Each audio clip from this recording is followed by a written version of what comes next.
ಹಿಂದೆ C Rajagopalachari, governor general C Rajagopalachari ಅವರು ಇದೇ ರೀತಿ ಹೇಳಿದ್ರು. ಹೇಳಿ ಕೊನೆಗೆ ಅವರು ತಾವು ಅರಿವು ಆದ ಮೇಲೆ ಅವರು ಕ್ಷಮಾಪಣೆ ಕೇಳಿದ್ರು. ಆ ಕಾಲದಲ್ಲೇ ಕನ್ನಡ ತಮಿಳು ಕನ್ನಡಕ್ಕೆ ಮೊದಲಿಂದಲೂ ನಡೀತಾ ಇದೆ. ಪೆರಿಯಾರ್ ಕಾಲದಿಂದ, ಪೆರಿಯಾರ್ ಅವ್ರದೇ ಒಂದು, ಆ ಕಾಲದಲ್ಲಿ ಪೆರಿಯಾರ್ ಕರ್ನಾಟಕಕ್ಕೂ ಬಂದಿದ್ರು. ಪೆರಿಯಾರ್ನ ಇತಿಹಾಸ ಕರ್ನಾಟಕದಲ್ಲೂ ಇದೆ. ಪೆರಿಯಾರ್ ಅವರ ಚಿಂತನೆ ಅವರು ಬಹಳ ಬೇರೆ, ಅವರದೇ ಆದಂತ ಚಿಂತನೆ.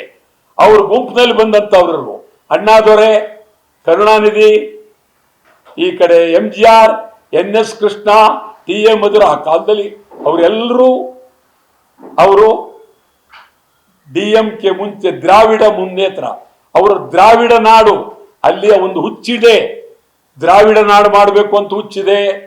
ಮತ್ತು ಕೊಳತ್ತೂರು ಮಣಿಗಿಣಿ ಅಂತ ಹಿಂದೆ ಬಹಳ ಇದ್ರು.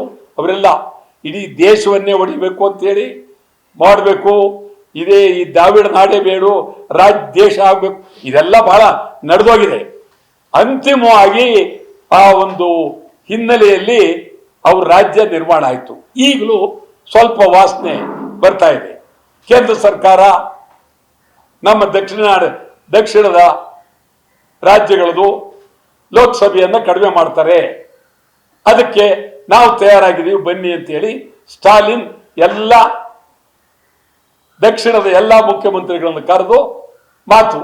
ಇದರ್ಥ ಏನು ಅಂತ ಹೇಳಿದ್ರೆ ಅವ್ರಿಗೆ ಆ ವಾಸನೆ ಹೋಗಿಲ್ಲ.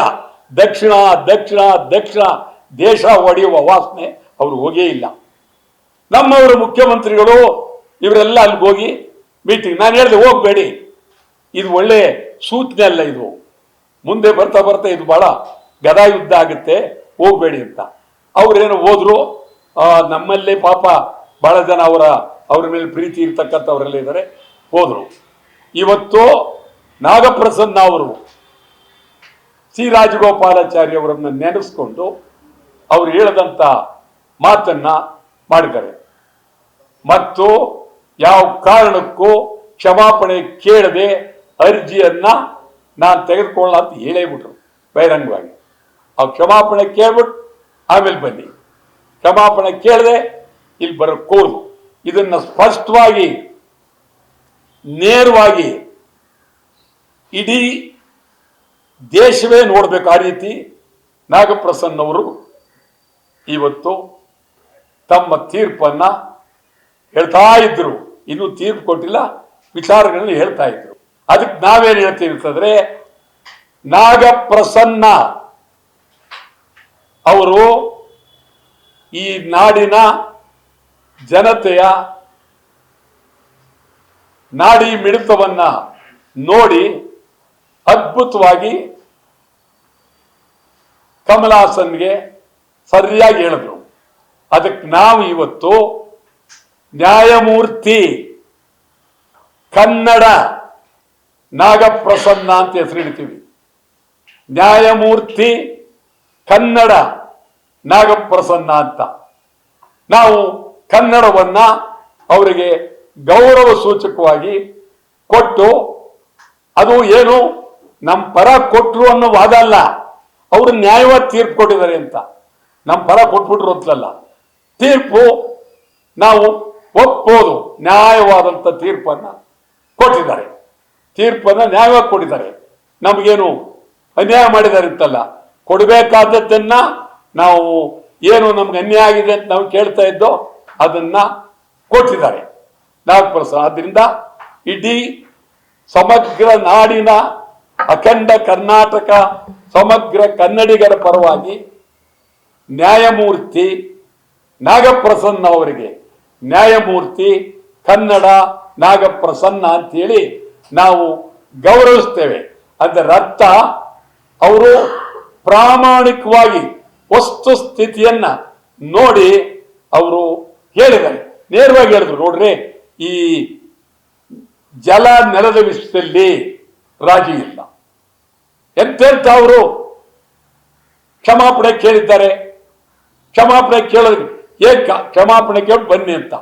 ಇದು ನಮ್ಮ ಹೋರಾಟದಲ್ಲಿ ನಾವು ಅಷ್ಟು ಸುಲಭವಾಗಿ ಕಮಲ್ ಹಾಸನ್ ಮಾತನ್ನ ಬಿಡೋದಿಲ್ಲ.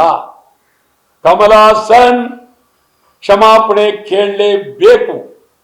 ಕಮಲ್ ಹಾಸನ್ ಇವತ್ತು ಸಿ ರಾಜಗೋಪಾಲಾಚಾರಿ ಬಹಳ ಅತ್ಯಂತ ಮಹಾತ್ಮ ಗಾಂಧೀಜಿಯವರಿಗೆ ಅವರು ಬಂಧುಗಳಾದರು, ಮಹಾತ್ಮ ಗಾಂಧೀಜಿಯವರಿಗೆ ಸ್ನೇಹಿತರಾದರು. ಆ ಕಾಲದಲ್ಲಿ ಎಂತೆಂತ ಕಾಮರಾಜ್ ನಾಡರಿಗೆ ಒಂದು ದೊಡ್ಡ ಇತಿಹಾಸ ತಮಿಳುನಾಡು ಇದ್ದಾರೆ.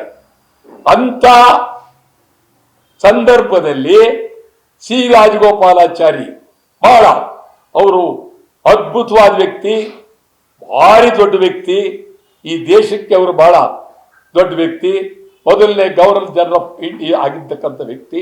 ಅವರು ಮಾಡಿದ್ದ ಇದೇ ವಿಚಾರದಲ್ಲಿ ಕನ್ನಡ ತಮಿಳು ಬಂದಾಗ ತಪ್ಪಾಗಿದೆ ಅಂತ ಗ್ರಹಿಸ್ಕೊಂಡು ಅವರು ಕ್ಷಮಾಪಣೆ ಕೇಳಿದ್ರು. ಈಗ ಇವರು ನ್ಯಾಯಮೂರ್ತಿ ಏನ್ ಕೇಳಿದ್ರು, ಇವ್ರು ಏನ್ ಹೇಳ್ತಾರ್ರಿ ಇವರು ಅದ್ ಹೆಂಗೆ ಇವರು ಕನ್ನಡ ತಮಿಳಿನ ಹುಡ್ತು ಅಂತ ಯಾವ ಆಧಾರದ ಹೇಳ್ತಾರೆ, ಎಲ್ಲ ಮಾತಾಡಬಾರ್ದು, ಮೊದಲು ಕ್ಷಮಾಪಣೆ ಕೇಳಿ. ನಾವು ಕನ್ನಡದ ವಾಟರ ಪಕ್ಷ, ಕನ್ನಡ ಪರ ಸಂಘಟನೆಗಳು ಇಡೀ ರಾಜ್ಯಾದ್ಯಂತ ತೀವ್ರ ಹೋರಾಟ ಬಿಡೋದಿಲ್ಲ ಕ್ಷಮಾಪಣೆ ಕೇಳುವವರೆಗೆ. ಕ್ಷಣ ಕ್ಷಣದ ಸುದ್ದಿಗಳಿಗಾಗಿ ಫ್ರೀಡಂ ಟಿವಿ ಸಬ್ಸ್ಕ್ರೈಬ್ ಮಾಡಿ, ಲೈಕ್ ಮಾಡಿ ಹಾಗೂ ಫಾಲೋ ಮಾಡಿ. ಹೊಸ ಸುದ್ದಿಗಳ ನೋಟಿಫಿಕೇಶನ್ಗಾಗಿ ಬೆಲ್ ಐಕಾನ್ ಮೇಲೆ ಕ್ಲಿಕ್ ಮಾಡಿ.